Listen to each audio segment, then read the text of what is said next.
With the really challenging parts of the Bible, like the second half of Colossians 3, for instance, instead of obedience, we often find it convenient to produce an excuse note.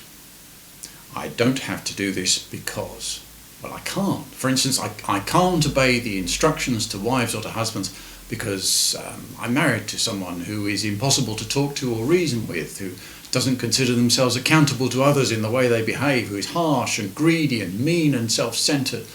Submission isn't a choice for me if I want to survive, and when love is being demanded from you as a right, and when nothing you do is ever good enough, it's very hard to see how it's ever going to be possible to come up with the goods.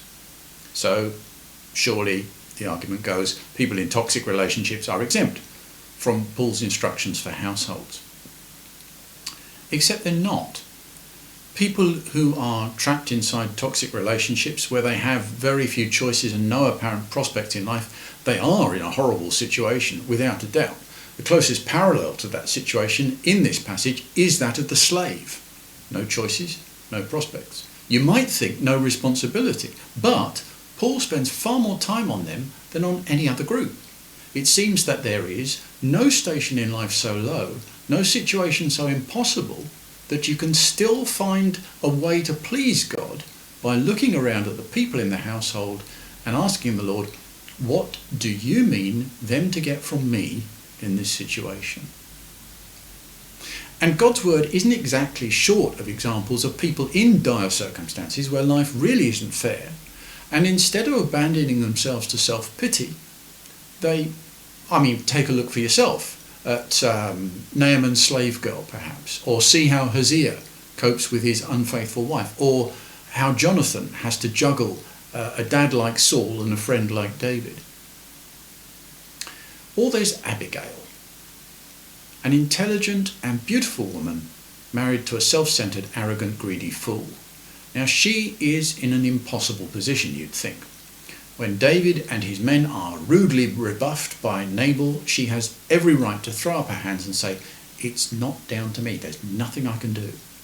She could refuse to even think about it. It's not her job after all, and her master has spoken, even though his words stand fair to cost him his life and the lives of all the other men in the household. But the servants knew that she wouldn't do that, and that's why they landed the problem in her lap. This is a woman who takes responsibility.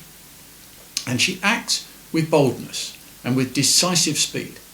She loses no time in getting the present organised and riding after it on her donkey to meet with what she correctly guesses will be an angry David. And when she does meet David, she humbles herself before him. She doesn't say, please forgive my husband. She says something much wiser. Let the blame be on me alone. How much easier for an angry man to be pacified by a beautiful woman prostrating herself on the ground before him than by anything else.